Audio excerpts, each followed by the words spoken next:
Eu agradeço a presença de todos.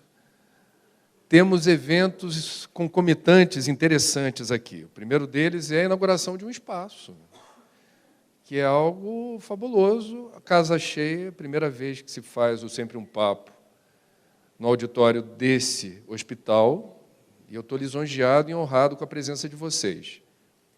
Segundo, que há 3 eventos ocorrendo hoje em Belo Horizonte, todos relacionados à prevenção do suicídio. Tem um simpósio latino-americano, que a gente pode participar à tarde. Está ocorrendo nesse momento a exibição de um filme, Helena, com a Petra presente fazendo uma palestra sobre um filme belíssimo cuja personagem principal cometeu suicídio. E temos o Sempre um Papo. E tudo isso, para arrematar, acontecendo num Dia dos Namorados, que é algo interessantíssimo também. E nós vamos falar aqui de como é importante enamorar a vida. Primeira dica para ser feliz. Hoje eu tive esse insight e botei no Twitter. Primeira dica para ser feliz, enamorar-se da vida. Bom, vamos fazer aqui, portanto, uma explanação que eu pretendo que seja breve, para a gente interagir e abrir para as perguntas.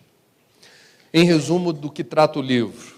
O livro é a culminância de um projeto, de um trabalho que tem origem, ou nasce, em 1999, a partir da curiosidade de um jornalista que, instigado a pesquisar o fenômeno do suicídio no Brasil, se depara com uma informação que o deixa perplexo. Ao contrário do que eu imaginava, suicídio, já em 1999, isso não mudou de lá para cá, é caso de saúde pública em nosso país. De lá para cá, eu me aproximei do CVV, que desde 1962 construiu um expertise na abordagem desse e de outros temas capitais que explicam uma angústia existencial, uma dificuldade de você se sentir confortável em si mesmo e que tem determinado ao longo dessa trajetória de mais de 50 anos um conhecimento construído na prática, recebendo ligações do Brasil inteiro. Conheci suicidólogos, eu não imaginava sequer que eles existissem. São normalmente psiquiatras ou psicólogos que aprofundam linhas de investigação para a compreensão do fenômeno do suicídio, e comecei a contaminar o meu trabalho, contaminar no bom sentido, no rádio, na televisão a cabo, na TV aberta, na internet e nas redes sociais, de algo que passou a ser também uma causa pessoal e profissional, que é a valorização da vida, a prevenção do autoextermínio. Em setembro do ano passado, foi divulgado o mais completo relatório da Organização Mundial da Saúde sobre esse tema. O livro traz, portanto, uma compilação dos dados que nos pareceram os mais importantes para informar as pessoas sobre o senso de urgência que a gente deve ter no tratamento desse problema. Números. Segundo a OMS, aproximadamente 804 mil pessoas se matam por ano no mundo, o que dá uma média de 2.200 casos por dia, ou uma nova ocorrência a cada 40 segundos. Desde que eu comecei a falar aqui, já foram alguns. Um dado para mim estarrecedor. O número total de suicídios hoje no mundo supera as estatísticas de homicídio e daqueles que tombam em conflitos armados, em guerras. Nós temos, portanto, uma informação, para mim, muito impressionante. Eu nunca tinha ouvido falar nisso. Um outro dado importante, para cada caso consumado de suicídio, há pelo menos 20 tentativas. E um incremento estatístico entre os mais jovens. Hoje, o Dr. Bertolotti, que é um dos maiores conhecedores desse tema na área da psiquiatria no Brasil, aqui em Belo Horizonte, na parte da tarde, horas atrás, confirmou que no Brasil estamos registrando um repique de casos de jovens entre 15 e 30 anos, o que afronta a literatura médica, que normalmente registra o maior número de casos em idade muito avançada.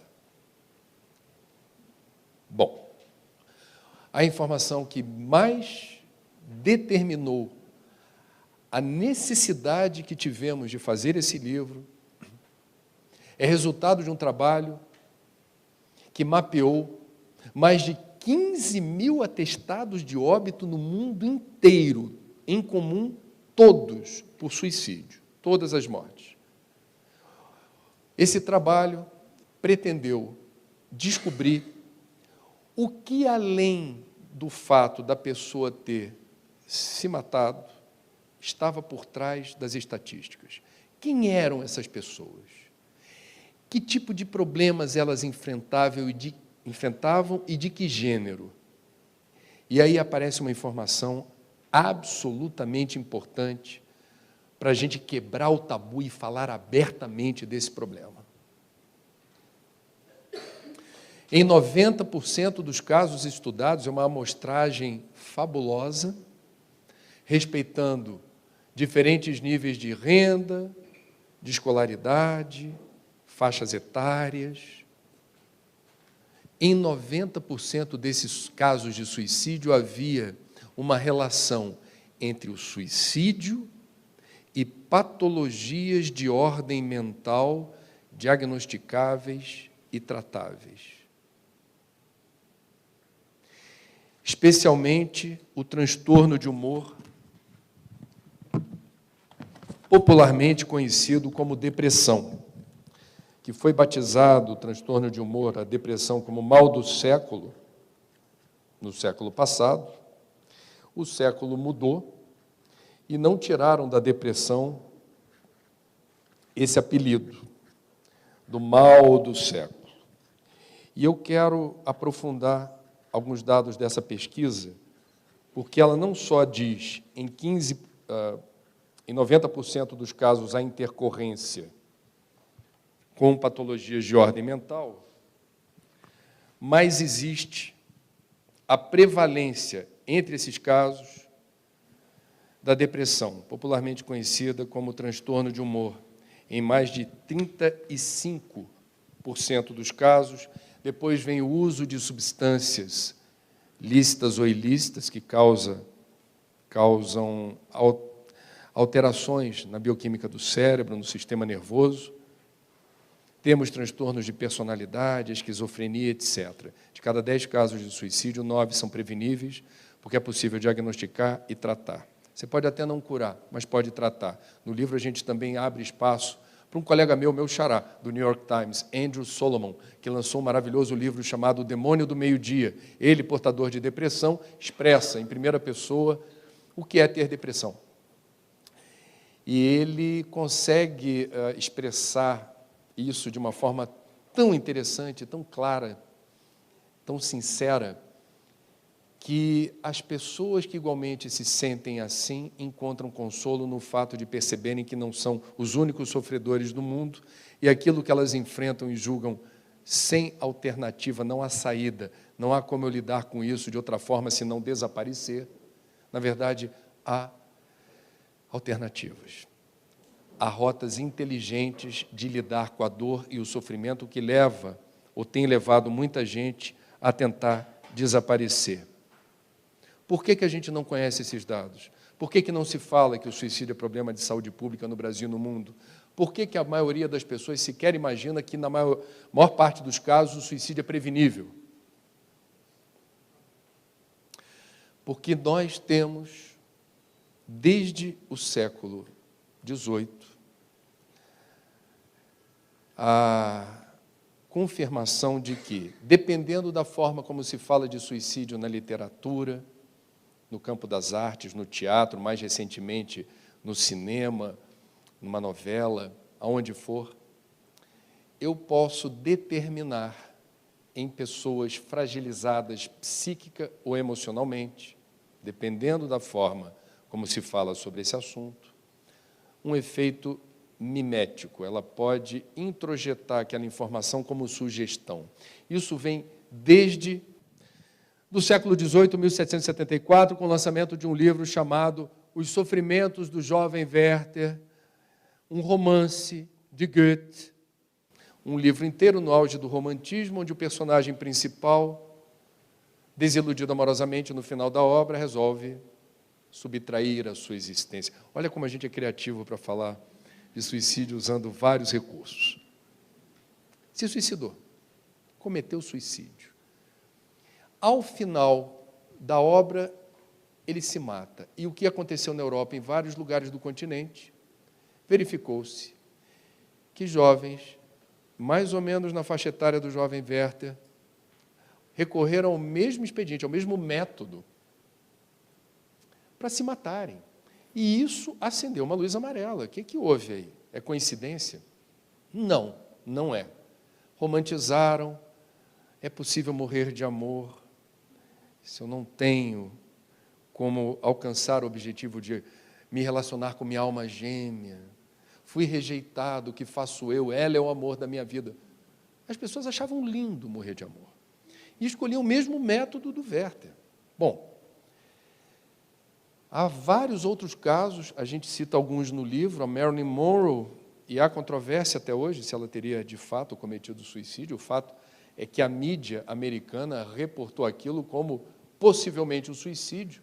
Houve um incremento de mais de 300 casos no intervalo de semanas acima da média de suicídios nos Estados Unidos, por conta da repercussão, da reverberação da morte de Marilyn Monroe. Portanto, há justificativa e argumento, há uma boa base de dados que explicam a razão pela qual você não vai reportar casos de suicídio na mídia sem que seja absolutamente necessário. Ultimamente, quando foi? Robin Williams, no ano passado, foi o assunto mais citado no Google, no mundo inteiro, ano passado. Suicídio deste ator norte-americano.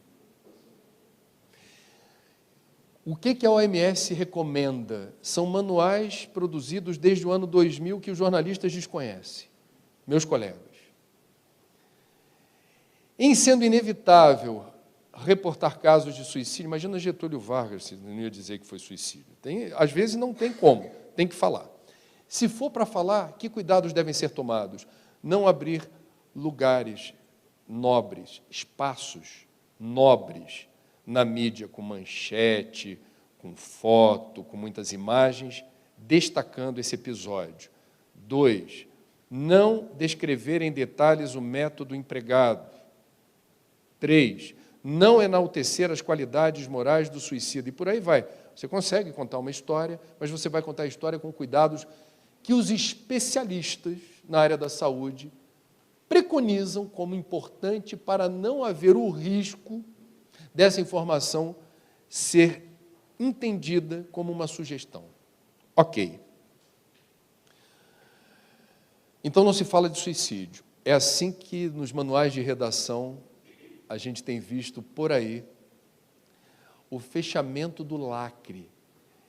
Não é para não falar de qualquer jeito, é para não falar nada. E aí você conversa com o povo da área da saúde e pergunta, como é que se faz prevenção? Prevenção de tuberculose, de hanseníase, de câncer de mama, de doença sexualmente transmissível. Com informação. Com informação. Eu queria lembrar a Cássia Kiss, peitos desnudos, 30 anos atrás, aparecendo na TV brasileira, ensinando a mulher como fazer, através do toque, a identificação de eventuais nódulos nos seios. Ela estava ensinando as mulheres brasileiras a preventivamente a realizarem, através do autoexame, a erradicação do pesadelo de ter que encarar um câncer agressivo, cujas estatísticas são preocupantes, de câncer de mama. Quem quiser pesquisa e ver qual foi o resultado concreto dessa campanha. Foi uma redução drástica das remoções mais radicais de seio. e o aumento monumental dos exames, que são importantes quando se identifica algum caroço. Informação na veia. Você imagina São Paulo, que enfrenta hoje uma epidemia de dengue, se por alguma razão fosse tabu falar de dengue. Eu sei que a comparação é esdrúxula, mas para a gente ilustrar. As pessoas têm dengue, mas ninguém fala do mosquito transmissor. As pessoas têm dengue, mas ninguém fala como combater a proliferação de Aedes aegypti. As pessoas têm dengue e não têm informação nenhuma, porque não se fala rigorosamente nada sobre isso. Seria o caos. O caos. Nós tivemos a cerimônia do Oscar esse ano, Oscar 2015. Foi transmitida por um canal da TV aberta e um canal da TV fechada. Mais de 200 países receberam o sinal ao vivo do Oscar. Mais de 1 bilhão de telespectadores. E o que aconteceu esse ano no Oscar? Deu tempo de colocar no livro. Em 2 momentos, sobem ao palco pessoas compartilhando aspectos de suas respectivas intimidades que a gente não está acostumado a ver. Sobe ao palco a vencedora do Oscar na categoria Short Documentary. Um documentário que falava sobre redes de voluntários que atuam nos Estados Unidos socorrendo veteranos de guerra, porque é o segmento social onde o risco suicida é mais elevado naquele país. Os mais antigos que lutaram no Vietnã, os mais novos que lutaram no Afeganistão e no Iraque. Eles voltam e não conseguem se adaptar com facilidade à vida normal, entre aspas. Sobe ao palco a senhora sob aplausos da academia, o mundo inteiro, poxa, parabéns. E ela diz assim, eu queria dedicar esse prêmio ao meu filho que se matou quando era jovem. E a tradução que a gente fez no livro é literal. O suicídio é um problema que nós não podemos varrer para debaixo do tapete. Precisamos falar mais sobre isso. E sai com a estatueta. A academia aplaude protocolarmente, algumas pessoas assim admiradas, outras perplexas.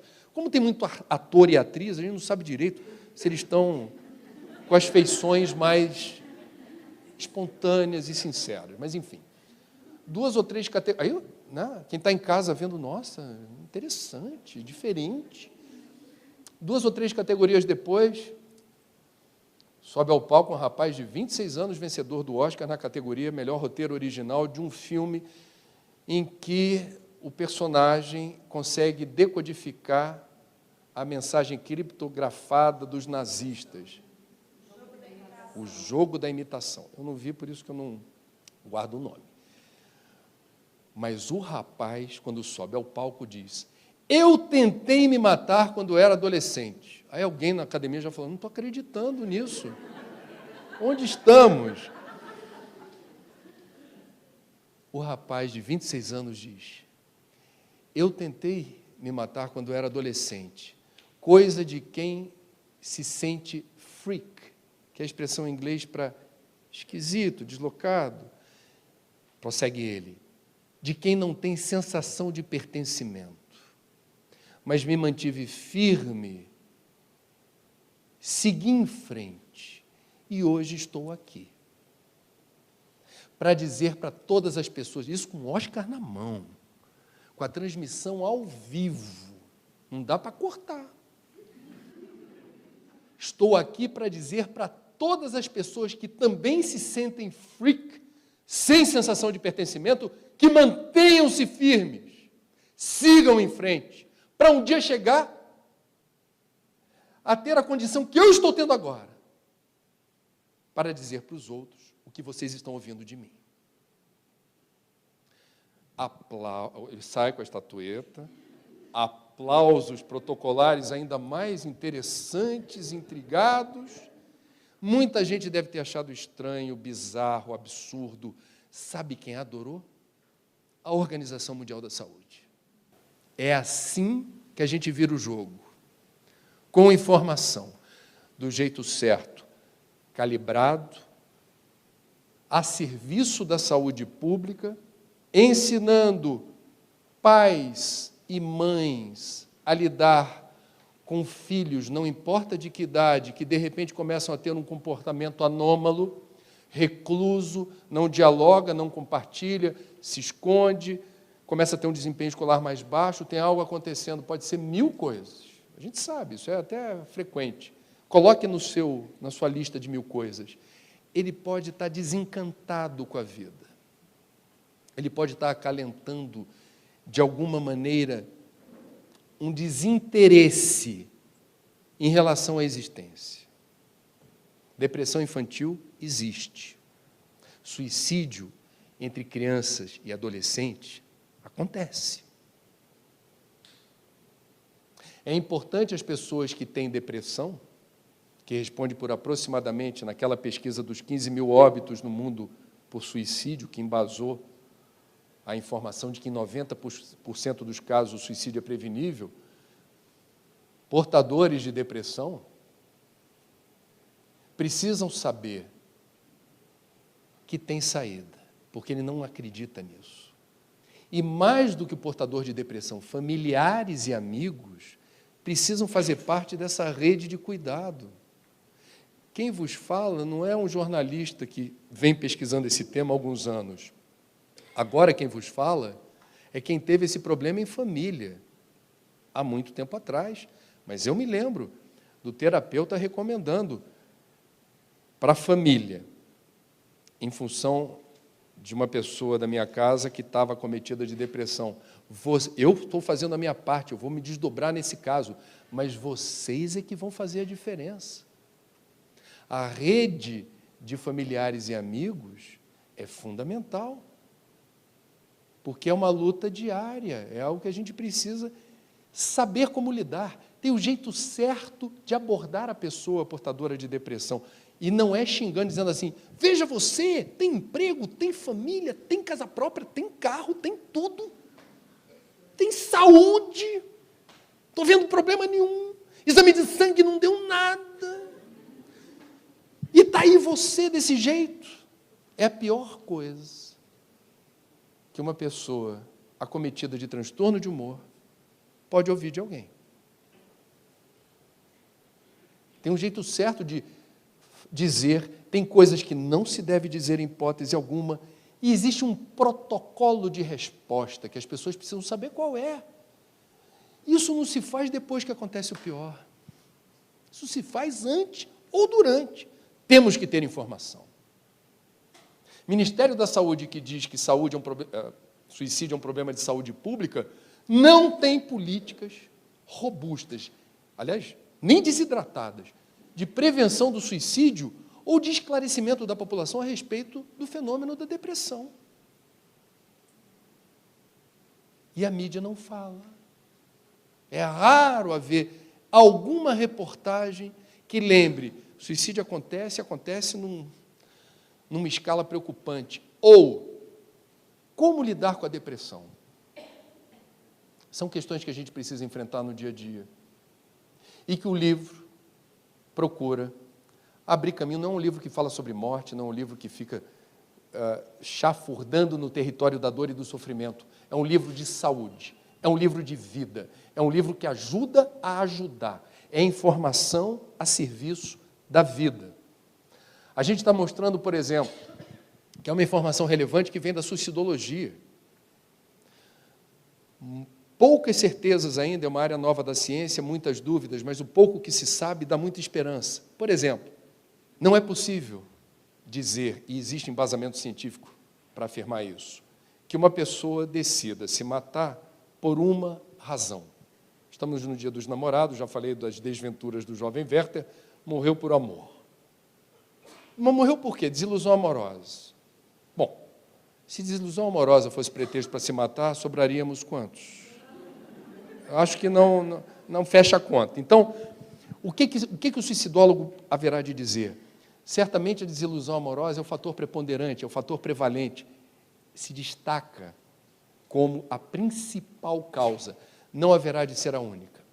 E no rastreamento daquele caso, certamente, haverá de encontrar aspectos da vida daquela pessoa que aumentam fatores de risco. Olha o cuidado que eu estou tendo para falar, porque o ser humano não é uma ciência exata. Por exemplo, infância, como se deu nos primeiros e mais importantes anos da sua vida, que são aqueles que definem nutrição emocional, autoestima, são aqueles que definem seu caráter, sua personalidade, os primeiros 7, 8 anos de vida. Você teve família. Família que eu estou dizendo é o seguinte, não é tem pai, tem mãe, não. É você ter à sua volta gente que te dá carinho, atenção, afeto, colo, olho no olho, ouve, que está junto para o que der e vier, que te dá a mão na hora fácil e principalmente na hora difícil. Isso fica, isso te acompanha o resto da vida. Ah, então quem teve afeto, carinho, amor, colo, não comete suicídio? Eu não disse isso, eu disse que reduz fator de risco, porque todos nós sofremos na vida e todos nós temos experiências extremamente dolorosas. Entretanto, nem todos nós respondemos a essas situações da mesma forma. Uma das razões para as quais se dá essa resposta de cada um, uma das, é se você tem no primeiro andar do teu edifício emocional uma boa sapata, uma boa estrutura, um bom fundamento, que ajuda o edifício na hora que balança. Como é que está a base? Outra pergunta que o suicidólogo haverá de fazer: possuía alguma crença numa força superior? Veja que não está perguntando se a pessoa tem ou não religião, nem está chamando essa força superior de Deus. Está colocando assim de forma muito básica. Essa pessoa que se matou possuía alguma crença numa força superior? Faz diferença? Reduz fator de risco. Por quê?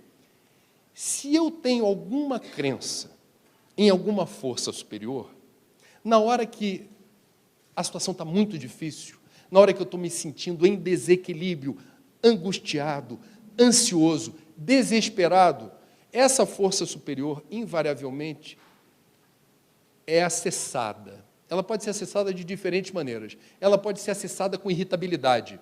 Pô! Por que eu? Por que agora? Eu não sei, eu sou uma pessoa tão legal. Você briga com a força superior. Mas antes de você pensar em desaparecer, você vai falar com ela.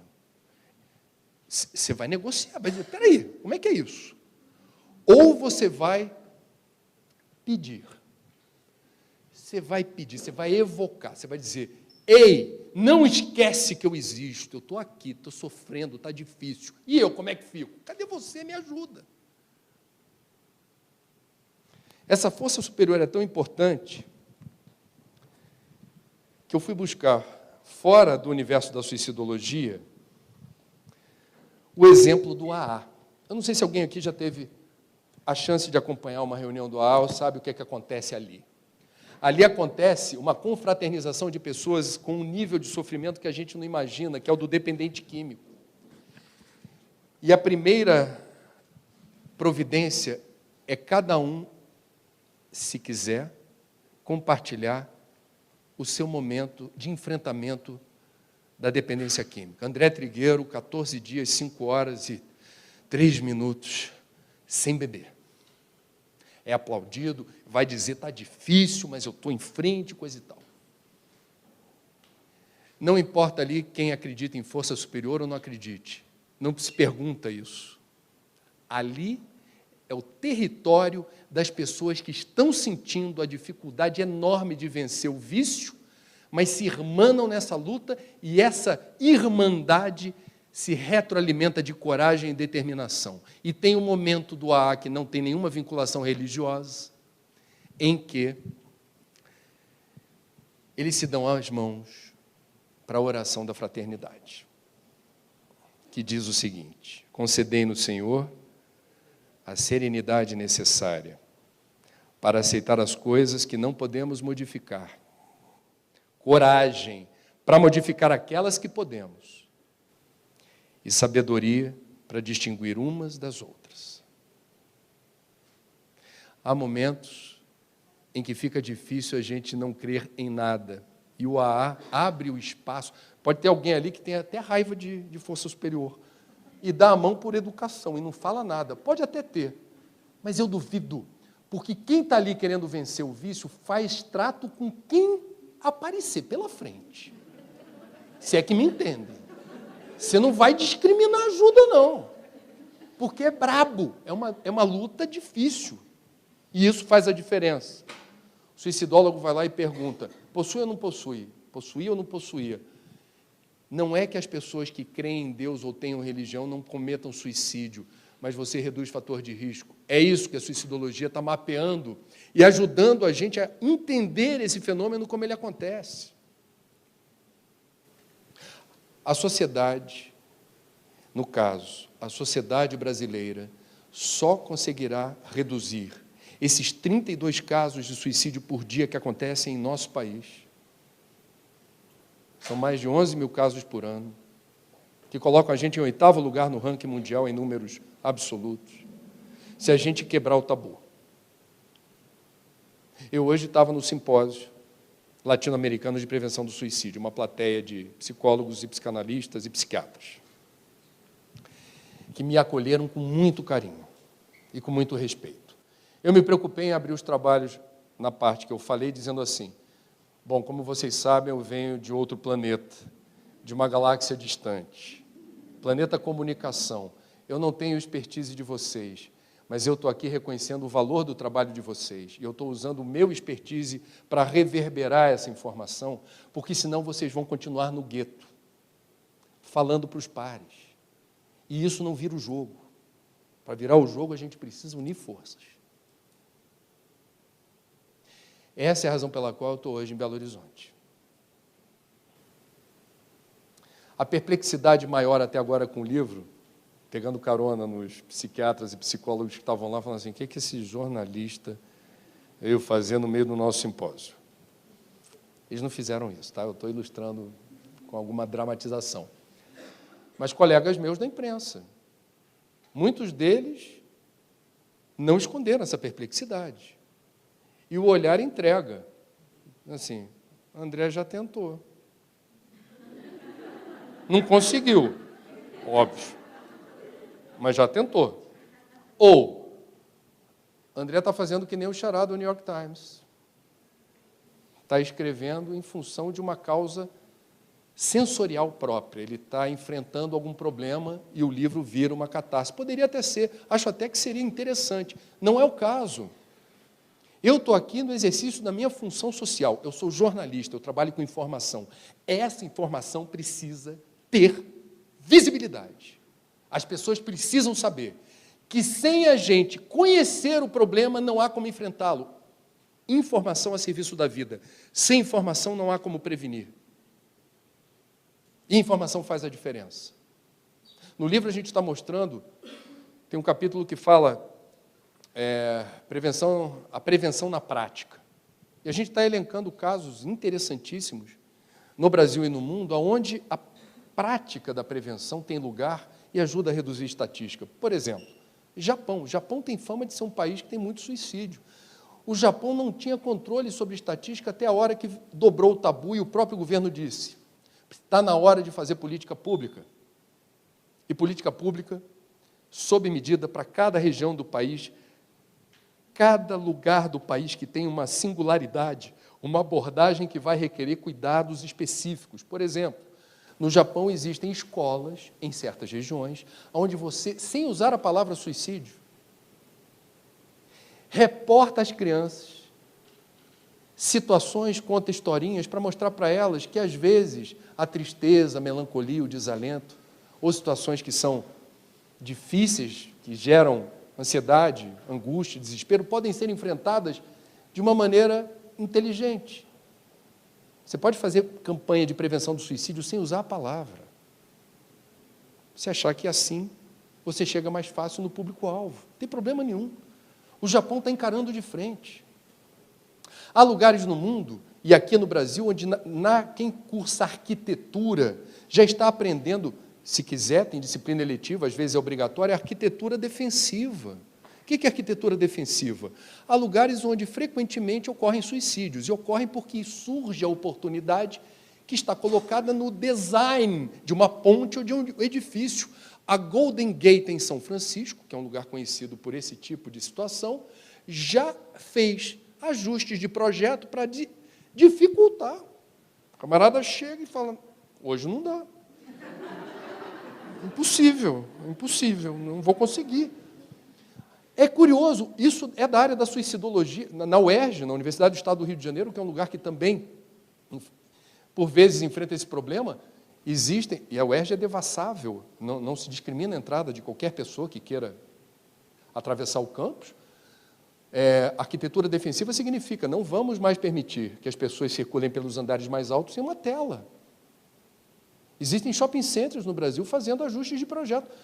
E você salva vidas assim, porque, por incrível que pareça, e eu custei acreditar nisso, eu tinha que ver os trabalhos científicos para dizer, nossa, é assim mesmo. Você reduz a estatística de suicídio por vezes, eliminando o meio normalmente empregado por aquele segmento. Por exemplo, homens e mulheres não costumam recorrer aos mesmos métodos. É curioso, há um caso na literatura médica, na Inglaterra, muitos casos envolvendo inalação de gás de cozinha.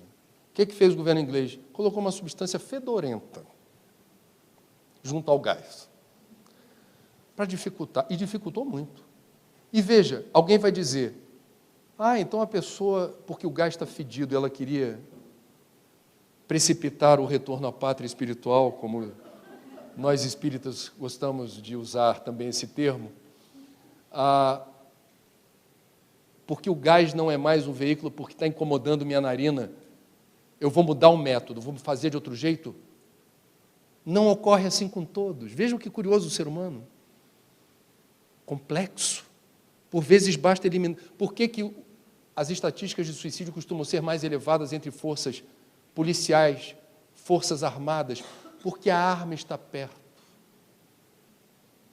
Eu não vou dar o nome aqui, seria deselegante, mas um colega meu conhecido do público, não vou falar mais nada, senão vocês matam a charada, mas alguém conhecido do público, aparece direto na TV, certa vez, e é uma pessoa assim, angelical, tom de voz, sereno, amigo, daquela pessoa que você não se lembra de ter se envolvido nunca em nenhum estresse, parece um alienígena. De onde você veio?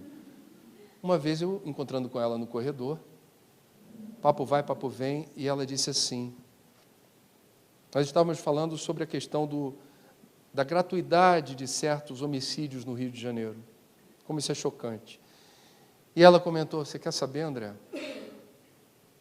Aconteceu certa vez comigo, de eu me envolver num acidente de trânsito, que eu fiquei tão transtornado, que se eu tivesse uma arma no porta-luva, eu matava.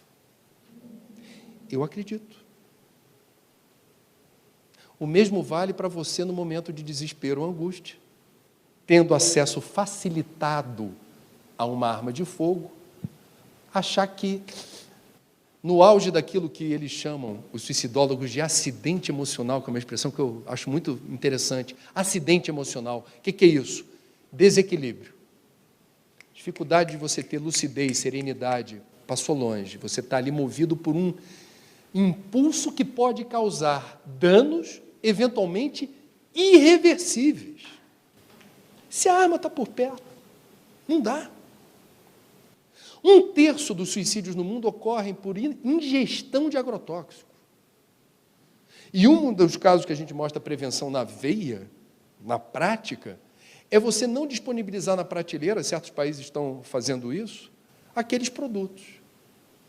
Eles não ficam tão visíveis. Quem quiser comprar vai ter que justificar para o varejista o que exatamente deseja fazer e assinar um documento.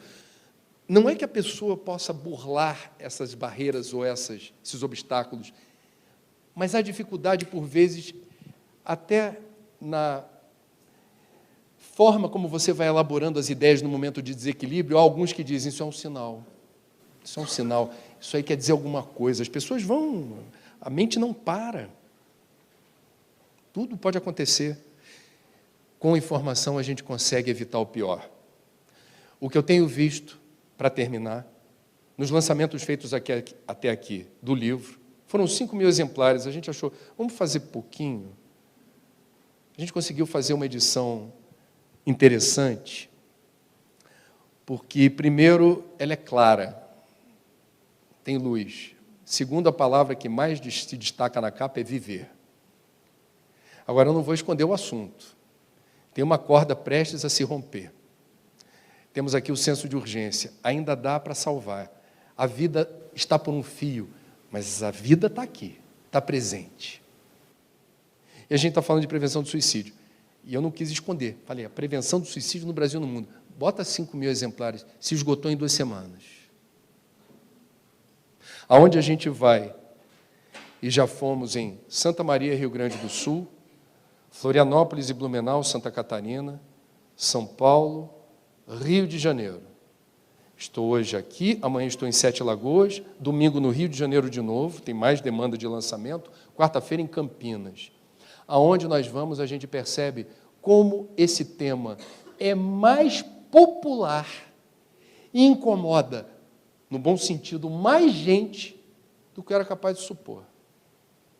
O lado bom de vender muito é que quanto mais livros se vende, maior a arrecadação totalmente destinada para o Centro de Valorização da Vida do CVV. 100% dos direitos autorais vão para o CVV. E o CVV é quem, apesar do tabu, apesar do governo não dar bola para esse assunto, não colocar recursos para fazer prevenção na prática, o CVV desde 1962 está lá, recebendo ligações e também e-mails. Tem o chat do CVV que acolhe as pessoas que queiram compartilhar qualquer tipo de informação. E o CVV oferece um produto que anda sumido no mercado. E de graça, hein? Escuta amorosa, com garantia de sigilo, sem julgar você e sem dizer para você o que você precisa fazer para sair daquele buraco em que você se meteu. Eu pergunto para vocês, numa rápida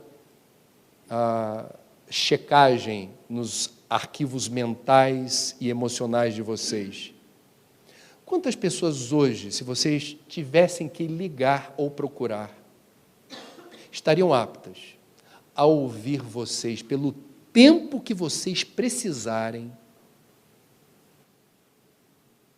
sem vocês interromperem,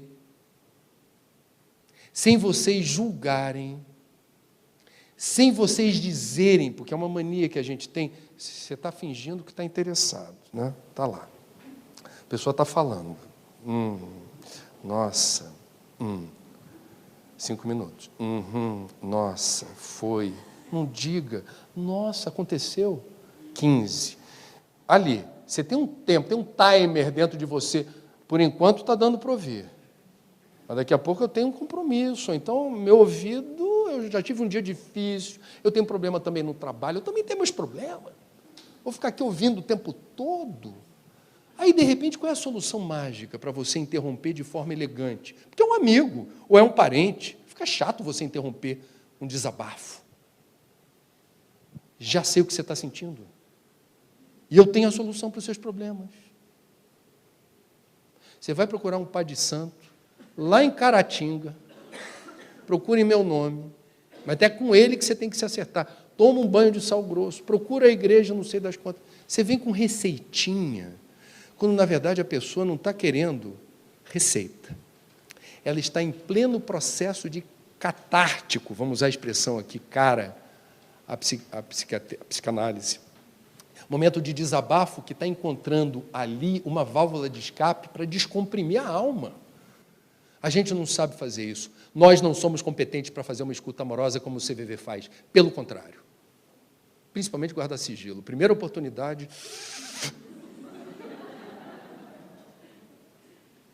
André, e daí? E quem disse que escutar faz a diferença? Sem comprometimento do sigilo, o povo do CVV relata, algumas ligações chegam a durar 3, 4 horas. E o tom que a pessoa adota no início da ligação, um tanto, por vezes, alterado, ansioso, angustiado, ao longo do desabafo da conversa, vai amainando. Você muda o tom de voz, a pessoa, apenas pelo fato de conseguir encontrar no voluntário do CVV um interlocutor compreensivo, paciente, determina ali essa, eu diria, esse alívio terapêutico. E o que é não diretividade? Vejam vocês como precisa ter treinamento para ser voluntário do CVV. Eles são treinados, não pode interferir, hein? Não vai dar resposta, não vai dar receita. A pessoa se ligar, é uma situação fantasiada por mim, e a resposta que eu vou dar é baseada naquilo que eu julgo compreender da dinâmica do trabalho do CVV. Se uma pessoa liga para o posto em tom desafiador e afirma: é do CVV? Sim, boa tarde, CVV. Eu vou me matar. Eu preparei tudo para isso. Ouvi dizer que vocês realizam um trabalho de apoio emocional e prevenção do suicídio. Pois bem, prova para mim que eu estou errado. Eu quero que você diga por que eu devo viver. Alguém poderá imaginar um voluntário de um serviço como esse dizendo assim: pelo amor de Deus, não faça isso. Pensa 2 vezes, calma, tudo vai dar certo. Tem o nosso repertório de respostas prontas. O que o voluntário do CVV, se eu bem compreendi a dinâmica que eles desenvolvem, haverá de responder? Nossa, pelo que eu estou percebendo, você está numa situação muito, muito difícil. Você quer falar sobre isso? Esse silêncio pode durar minutos, pode durar mais de 1 hora. Quem determina o momento de desligar é quem ligou.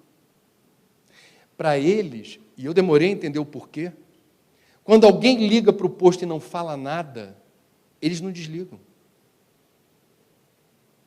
Eles ficam na linha. Para eles, na contabilidade do CVV, é um atendimento. Ali está acontecendo algo. A pessoa, enquanto está ou tomando coragem, ou pensando se deve ou não falar, há alguém pronto para escutar. Isso é atendimento. É isso que a gente não oferta hoje em dia. Muito menos de graça, doando 4h30 por semana. E no Brasil, porque não há os apoios que deveria ter, ou em outros lugares do mundo esses apoios acontecem, quem mantém os postos do CVV são os próprios voluntários.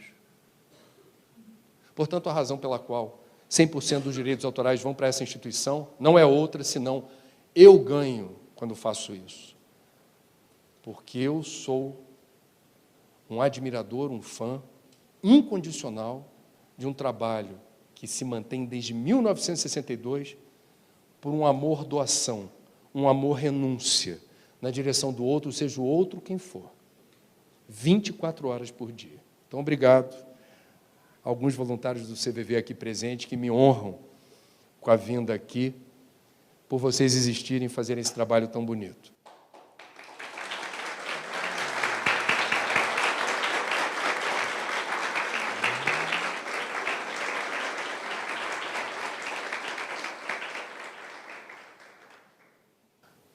Minha mulher, que ajudou a fazer o livro generosamente, e o pessoal do Sempre um Papo depois haverá de editar o que eu falei, diz a minha mulher: você disse que os Mamonas Assassinas se suicidaram.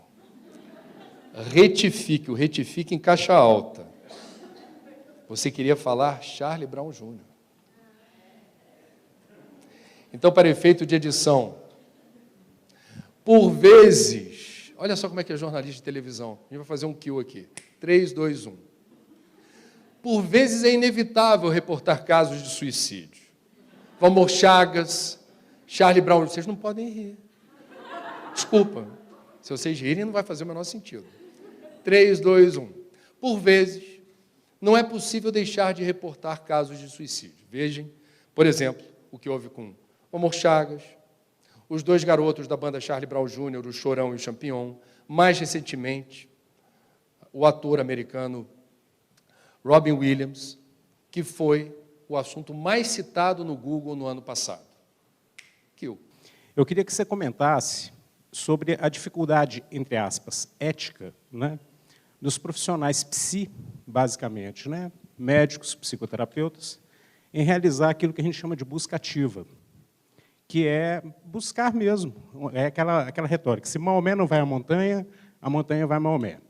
Eu falo isso porque realizo essa busca ativa e a gente percebe que não são todos os profissionais que têm essa disponibilidade mesmo de ir em loco, às vezes até, né, sob determinadas condições, correr alguns riscos, né, mas no afã mesmo de oferecer ajuda. Às vezes, né? A família detecta esse tipo de dificuldade com as pessoas, mas não tem profissionais disponíveis para ir fazer esse movimento, né, de abordagem que envolve riscos, certamente. É por isso, inclusive, que é visto com uma certa restrição pela maioria dos colegas. Ok? Bom, eu não gostaria de entrar na seara profissional de vocês, dando uma resposta que possa ser referencial. Apenas acho que a tua colocação alude também a uma dificuldade que o próprio Ministério da Saúde reconhece existir quando transfere para os CAPs, os Centros de Atenção Psicossociais, o ônus de oferecer apoio a pessoas que têm a ideia suicida ou são sobreviventes de si mesmas, e reconhece que os CAPs não estão aparelhados ou não dispõem dos recursos humanos necessários para enfrentar essa situação. Entre profissionais de saúde também existe a autocrítica de que na formação há lacunas importantes que impossibilitam esse profissional, já atuando no mercado, ou já atuando em clínica, ambulatórios, etc., de saber exatamente como proceder em relação a esse público tão especial e que vai demandar um atendimento que seja inteligente, que seja contundente no enfrentamento da questão, que por vezes é emergencial. Aí a tua colocação é muito clara. Há, inclusive, riscos. Eu gosto da expressão redes de cuidado e de atenção, que é o que o Brasil ainda não tem.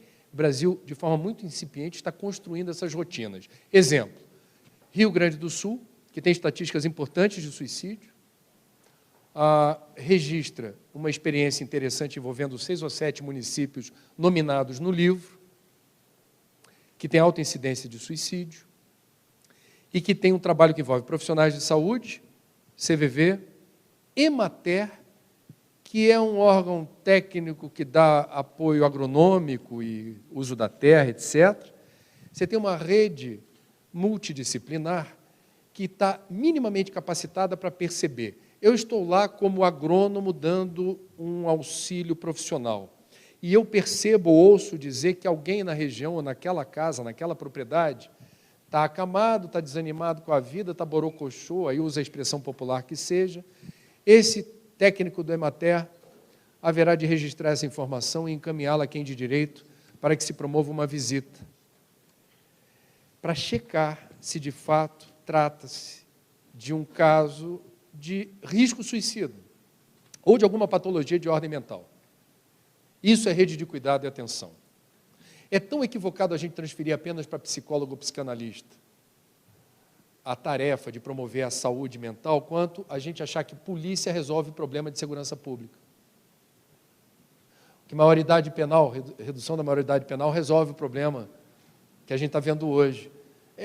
Essas soluções simplórias, lineares, vão demandar de nós, ou deveriam demandar de nós, enorme desconfiança. O ser humano é complexo por natureza. A atuação, o enfrentamento desses problemas é sistêmico. E não deveria se restringir apenas a situações quando está consumado o ato suicida e não houve o óbito, após venção, ou a prevenção muito setorizada aqui ou ali, sem alcançar todo o escopo da sociedade. É um desafio da nossa civilização. O Durkheim, pai da sociologia, estava muito, a meu ver, ele foi, em certa medida, profético quando começou a pesquisar mais profundamente a influência do meio sobre nós. Tem uma frase do Krishnamurti interessante que diz assim: não é sinal de saúde se sentir identificado com uma sociedade doente.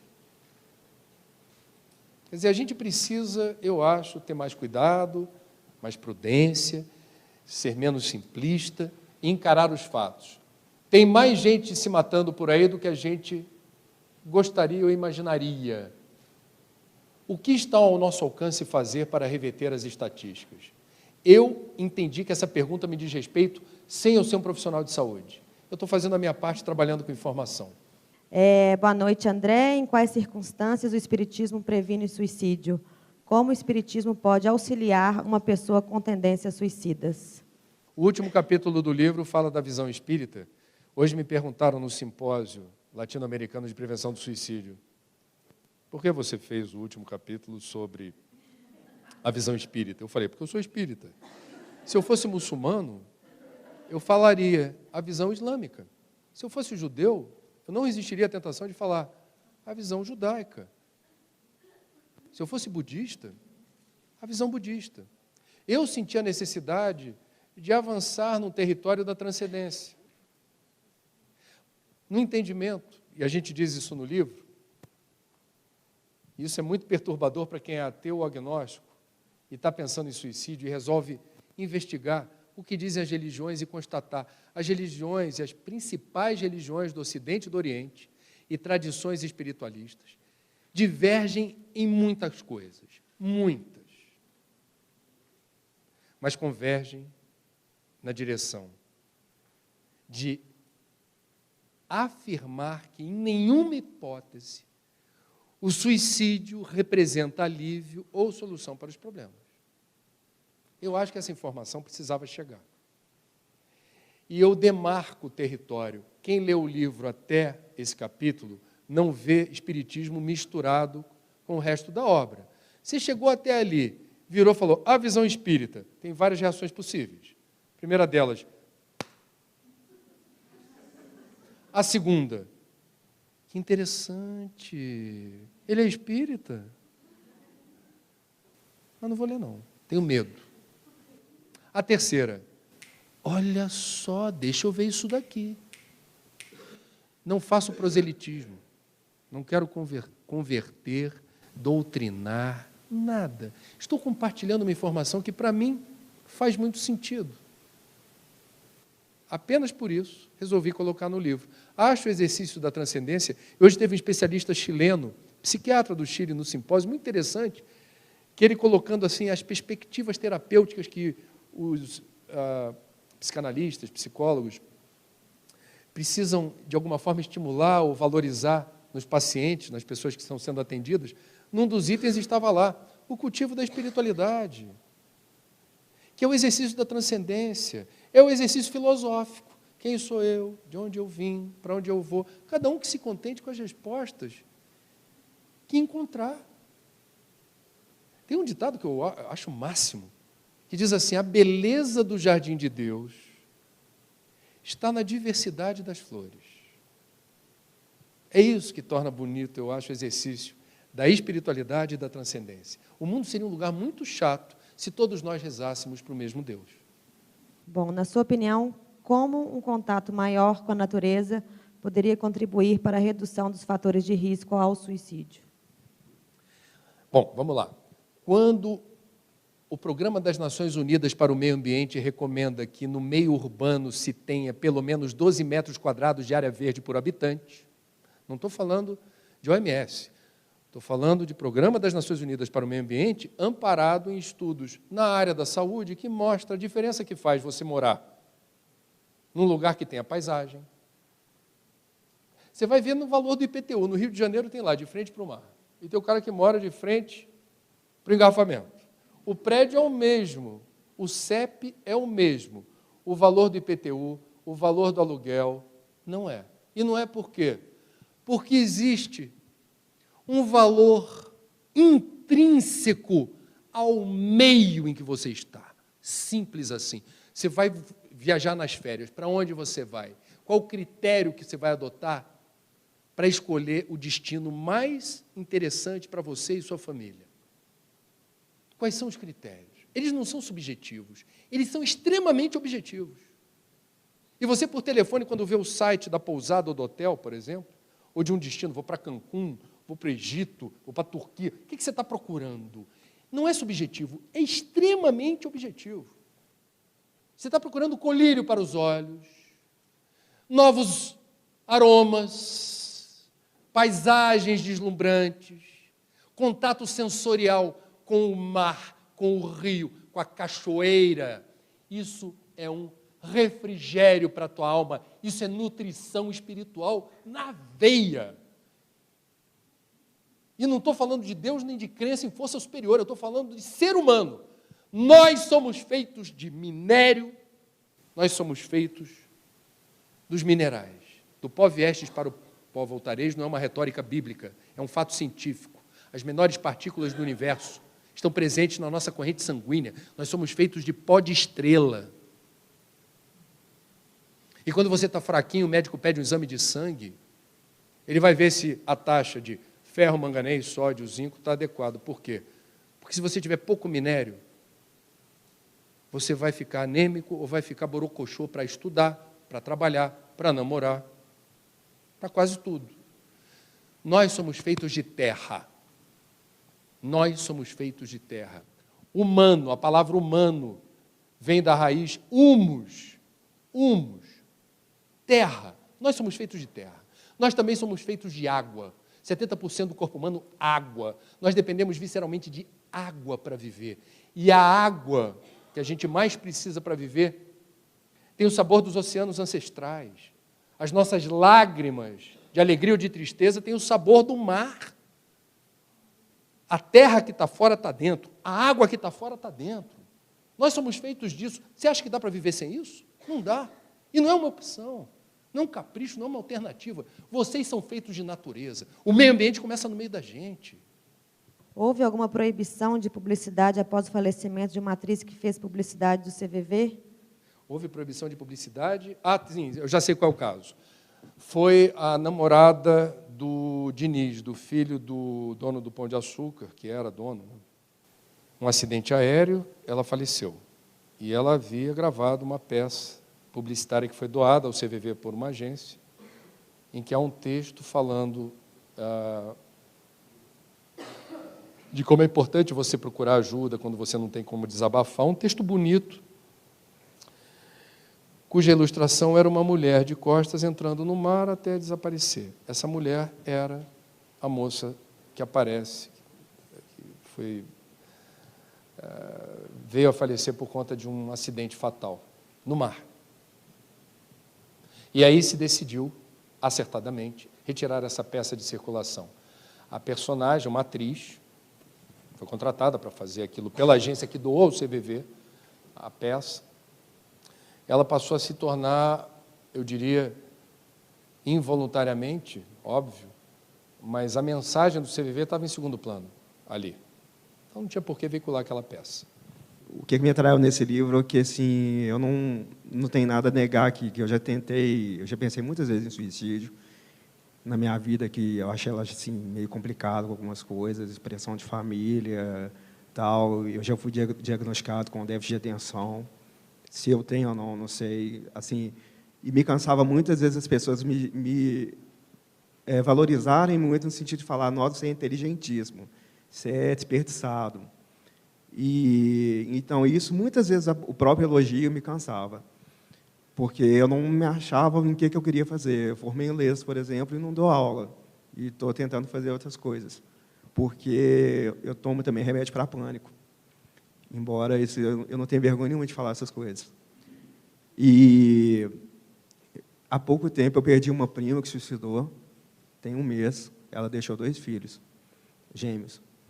E há uns 7 anos eu perdi também um primo. Só que no caso dele, ele era bipolar e ele era policial. Então, é aquele caso, né? O cara tinha arma, então já tinha um acesso. Tal. O caso dela foi esse. Eu acho engraçado, eu queria que você comentasse, talvez como um jornalista, tal. Muitas vezes eu não choro a perda da pessoa, mas não é porque eu acho que eu não tenho coração. Eu acho que eu não choro porque eu fico pensando nas coisas boas que eu posso ter passado com essa pessoa do meu lado. Só que, ao mesmo tempo, também, eu fico pensando o seguinte, eu me sinto péssimo, eu fico até embargado aqui, eu já me sinto péssimo para confortar uma pessoa numa morte natural, um falecimento, por exemplo. E, num acontecimento desse, é outra coisa também que eu fico assim, sem saber. Então, por exemplo, a minha tia, ela é de Brasília, ela perdeu os pais com 100 anos de idade, e num espaço assim, de 7 meses. E agora veio a notícia da minha prima. Sim. Eu queria que você comentasse o que você acha de mim, porque me deu uma vontade de imaginar o que você vê. Se você vê uma pessoa insensível, se você vê uma pessoa que que não chora e deve ser maluca, ou o que é. Ou o que você vê. Vamos lá. Eu não te conheço. Não, sabe. Estamos nos conhecendo hoje. Então, vamos lá. Prazer. André. Marcelo. Não tenho como fazer nenhum juízo de valor sobre uma pessoa que eu não conheço. Seria temerário da minha parte fazer isso. Os eventuais problemas narrados por você, que você descreveu como situações que você vem enfrentando, em cada um dos problemas, déficit de atenção, estudou letra, mas não sabe ainda como fazer coisa e tal. Cada categoria dessa você está ingressando num numeroso clube de pessoas que sofrem ou enfrentam, sofrendo, as mesmas questões. Acho que você sabe disso. Portanto, me dá vontade de dizer. Principal resposta que a gente, é quase automático, costuma dar numa situação de dor é: eu estou sofrendo e eu não sei como lidar com isso me faz sofrer ainda mais, e por não saber lidar, eu me constranjo, eu me afasto, eu me encapsulo. Sede Público revelou questões que eu não sei se sempre você teve facilidade de abrir para as pessoas, não é o normal, as pessoas tendem a se recolher. Então, tem algo aí que eu reconheço, já que você me perguntou o que eu acho. Eu acho saudável que uma pessoa consiga falar de problemas como o que você está vivendo, com a naturalidade que você falou. Isso é um passo importante. Segundo, em relação à ideia suicida, quase todo mundo, para não dizer, eu não vou dizer todo mundo, porque seria temerário da minha parte. Jornalista não sabe nada. Jornalista tem fonte. As minhas fontes na suicidologia dizem: a ideia suicida é mais frequente e comum do que a gente imagina. Ela vem e vai. Ela mais vai do que vem. Agora, quando ela fica, ou de alguma forma orbita, a gente tem a quem procurar e a gente precisa procurar. A parte de você que veio aqui hoje é a parte prevalente, é a parte mais forte. É a parte que quer viver. Você não ia estar aqui você não esperava de mim que eu falasse outra coisa aqui que não da valorização da vida, da necessidade da gente enfrentar os problemas, da gente procurar ajuda em situações difíceis. Então, a parte que está no comando do Marcelo é a parte que quer viver. Foi ela que te trouxe aqui hoje. Essa parte que eu apertei a mão. Então, o que eu acho do Marcelo é que o Marcelo é um cara que quer viver. É o que eu acho. Pronto, é isso.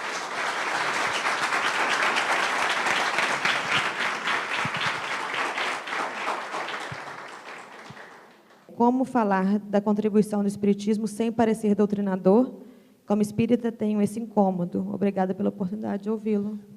Não tenho esse problema, sinceramente. Eu acho chato o discurso do doutrinador. Quem quer ser doutrinado vai procurar uma instituição espírita. Há cursos muito interessantes de doutrinação, para você entender o que é a doutrina. Esse não é o lugar. Eu estou aqui num ambiente laico. Recebo vários convites de instituições espíritas para lançar o livro e me preocupo em dizer para quem me convida: dá para não ser em lugar espírita? Por quê? Porque eu gostaria até de falar, se me perguntarem de como a doutrina entende ou que leitura faz do fenômeno do suicídio, mas num campo neutro, para que pessoas que eventualmente ou não tenham afinidade com a doutrina, ou não tenham nenhum sentimento a favor ou contra, ou até sejam simpatizantes, se aproximem sem pudor. O que a gente está fazendo aqui é um exercício comunitário. Nós somos uma comunidade. Nós somos iguais. Nós somos seres humanos. E, por incrível que pareça, nós enfrentamos os mesmos problemas. Nenhum de nós pode se dizer 100% feliz. Todos nós podemos dizer que, recorrentemente, enfrentamos muitos problemas, passamos por experiências muito difíceis e, por vezes, com perplexidade, reagimos às situações da vida dizendo: e agora o que é que eu faço? Não sei o que fazer.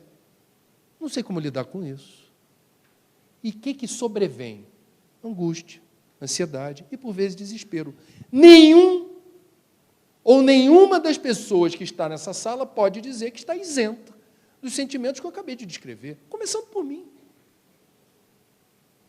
Estamos aqui em comunidade. Estamos aqui para falar de saúde e de vida em plenitude, vida em abundância. E a gente pode chegar a esse objetivo com mais facilidade se a gente trocar. Não é um problema, mas é um desafio de quem tem o expertise, o conhecimento na área da psiquiatria e da psicologia. Conhecem muito, se expressam nem sempre bem. Conseguem escrever com muita elegância para os pares, textos, papers, artigos científicos, para pontuar na academia, porque a vida acadêmica exige isso.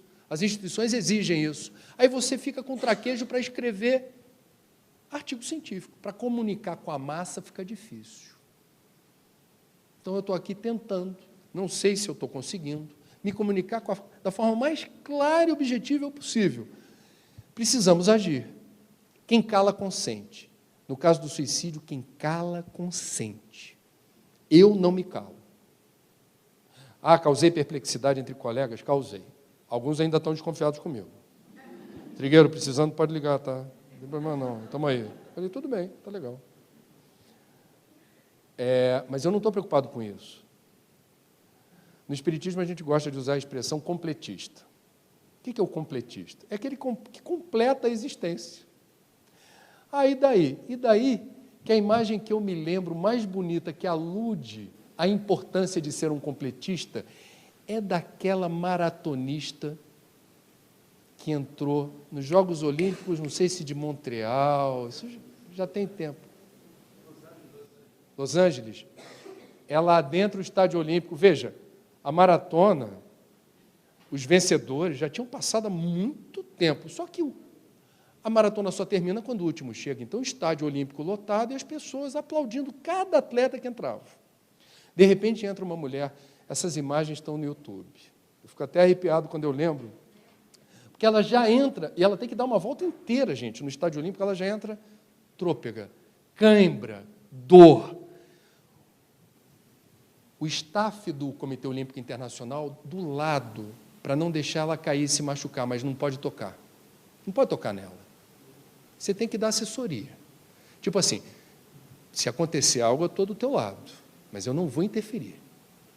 Ela dá e o estádio, cada passo que ela dava, o estádio batia palma, e era um furor que o medalha de ouro não ouviu.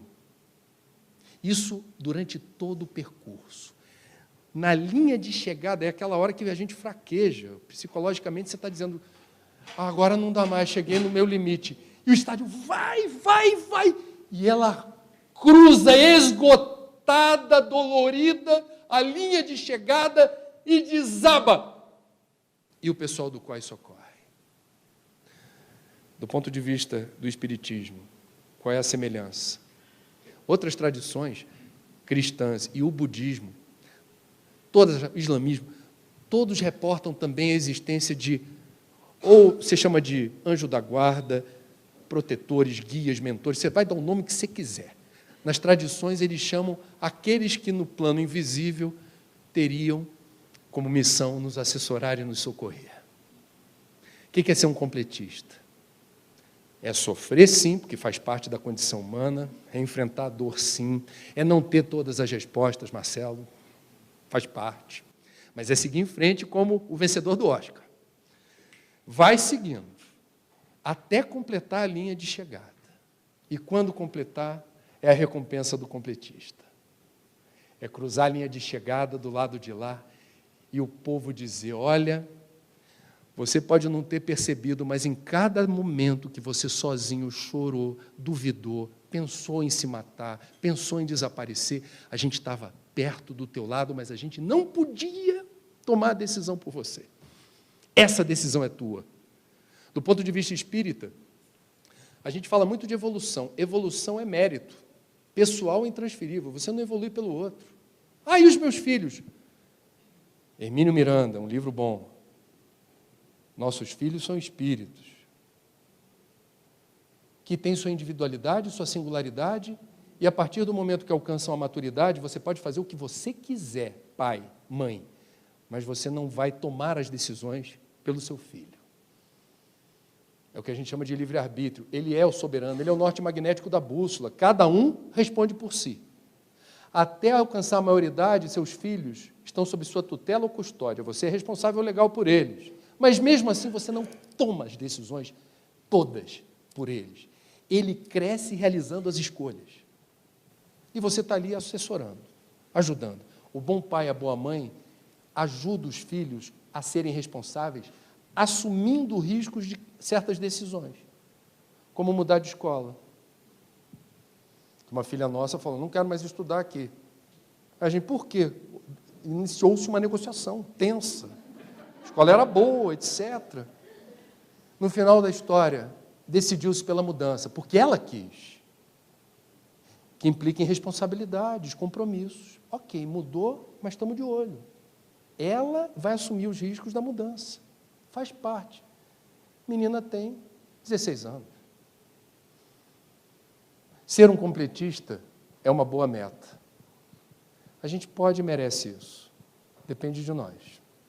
Eu desconheço alguma ordem que ajude a família do suicida, porque é um tabu, mas não é um tabu só de falar, não. Eu não tenho tabu de falar do suicida, mas ninguém quer falar contigo.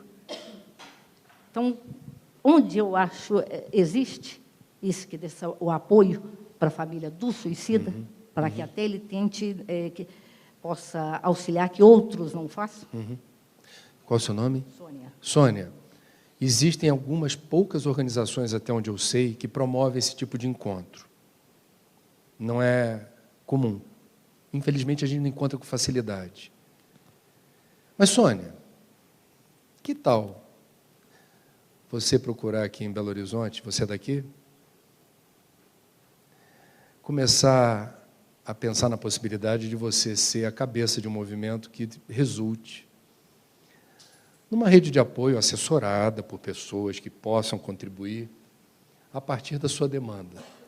Você veio aqui hoje, você teve, com muita tranquilidade, a condição de compartilhar algo de que você se ressente. Se você tem a tranquilidade para falar isso em público hoje aqui, você vai tirar de letra uma articulação a partir de você para consolidar em Belo Horizonte, quem sabe, um serviço com esse perfil. Que tal? Está animada? Se você tiver... Hoje eu conheci um monte de gente daqui de Belo Horizonte que talvez pudesse lhe dar algum tipo de apoio ou assistência nessa direção. Que tal ao meu alcance fazer a ponte? Depende de você. São duas verdades absolutas do nosso planeta: a vida e a morte. A vida, o viver, fala do seu livro. Em relação à morte, a gente sabe que são várias causas, né? Causas por doenças, causas por acidentes, né? Causas velhice, né? E causas também o suicídio. O suicídio entra nessa parte. E aí vem a minha curiosidade. Vamos imaginar, por exemplo, na polícia você enfrenta indivíduos que têm como objetivo preservar a vida das pessoas, mas eles correm risco de vida e correm risco de morte, né? Os soldados que vão para a guerra, né? Os marginais, que eles sabem que armados eles podem matar e podem morrer, né? E aí fica de lado, fica escanteio, porque aquelas autoridades de países diferentes que mandam os soldados para a guerra, mas sabem que vão para matar ou para morrer. E aí, assim, seria a minha pergunta. Esses indivíduos de risco, que sabem que vai morrer ou matar, a coragem seria de matar, ou será que a coragem também seria de suicídio? Bom, vamos lá. Eu vou responder, não vou usar o espiritismo, que tem suas explicações para certos gêneros de morte, que a gente não usa a palavra morte. A gente fala de desencarne. Para nós, a morte não existe. Mas eu entendi o contexto que o senhor colocou. O que me dá vontade de dizer é o seguinte: a gente tem que separar uma pessoa que sabe que vai morrer e ainda assim parte para um campo de batalha, ou se toma a decisão que não lhe favorece, do ponto de vista da sua autorresiliência, ela sabe que há um risco enorme dela sucumbir e colapsar. generalizar é um problema, mas a gente tem que considerar que certos atos de heroísmo, certas situações, mesmo compreendendo o risco de morte, não faz dessa pessoa um suicida. No campo teológico, há essa discussão em relação a Jesus. Jesus sabia onde estava se metendo. A crucificação, em tese, seria algo evitável. Os cristãos, os primeiros cristãos, que não renunciavam à própria fé, Joana de Cusa, que foi seguidora de Jesus, foi imolada em Roma, foi queimada viva em Roma, com o filho sendo queimado do lado, implorando a mãe, mãe, renuncia à tua fé que a gente escapa, eu e você, que era a condição. E ela não renunciou à fé. É suicida? Não. Esportes radicais é um tema importante. Certos esportes radicais implicam em altíssimo risco de letalidade. E, por vezes, isso não é, eu diria, por várias razões, compreendido com a devida clareza. E o esportista aposta que não vai acontecer nada. E aí nós temos uma questão complicada. E eu não vou aqui responder. Eu vou colocar isso como uma hipótese. Quando você sabe que o risco de acontecer algo muito ruim para você é enorme, você ainda assim realiza esse movimento por entender como um desafio esportivo, por entender isso como algo que vai na direção da vaidade, porque estão filmando você. Não, e vão ver aqui que eu vou conseguir sair dessa. Será que é uma boa escolha? Quando a gente entra nas singularidades, nas especificidades de cada um, a gente não pode cometer a imprudência de generalizar ou vir com respostas uniformizantes, padronizadas. Não funciona. Eu dei aqui alguns exemplos de como é complexa essa questão. Tá? Como é complexa. Agora, existe na doutrina que eu sigo uma categoria interessante chamada suicídio indireto. O que seria o suicídio indireto? Uma pessoa que já foi advertida pelo médico que as taxas de açúcar estão elevadíssimas, que o colesterol está em níveis estratosféricos, cuidado que você está detonando o seu corpo, qualquer hora acontece uma coisa, e a pessoa não segue nenhuma dieta ou restrição alimentar. Enfia o pé na jaca. E acontece algo que não lhe favorece. Ela pode não ser uma completista. Ela pode não cumprir o tempo que poderia, aqui. E não apenas na tradição espírita, mas em outras, a gente acredita que tem um momento certo de partir. E o momento certo é tão certo quanto da folha que no outono se desprende da árvore naquele momento e não um segundo antes ou um segundo depois. Há um momento. Diversas tradições cristãs ou não entendem que há uma causalidade, há uma relação aí de, não é obra do acaso, há um determinismo que pode ser abalroado com, por exemplo, um simples desrespeito a uma dieta alimentar. Você está se boicotando, você está boicotando o seu sistema.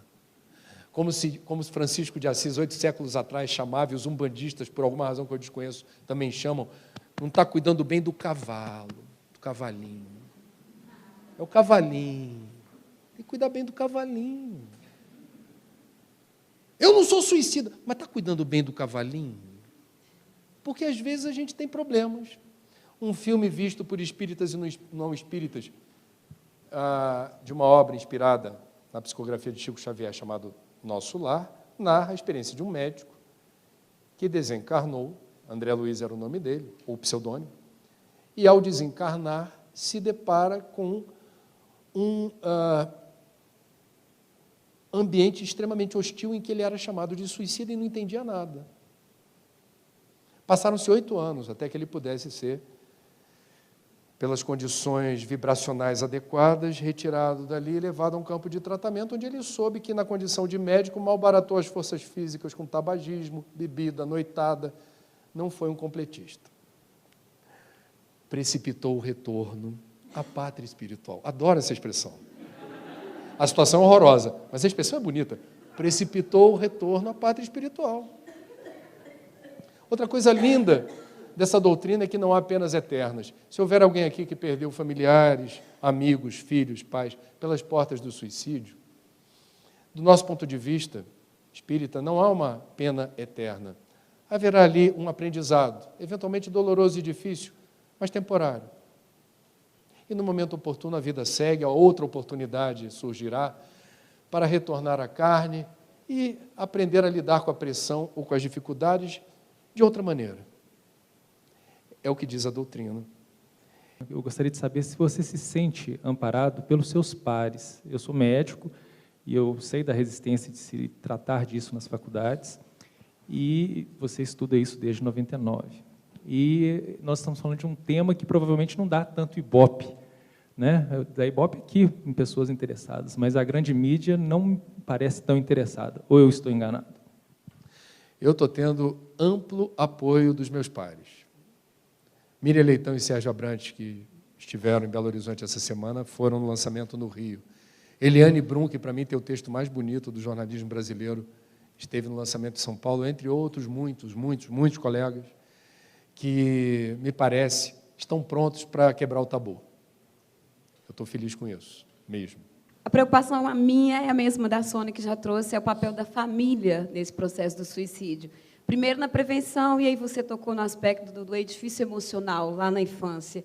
Mas, ao longo, a gente vem pegando rotas, e eu vejo o suicídio como um acúmulo de rotas não tão inteligentes, como você colocou.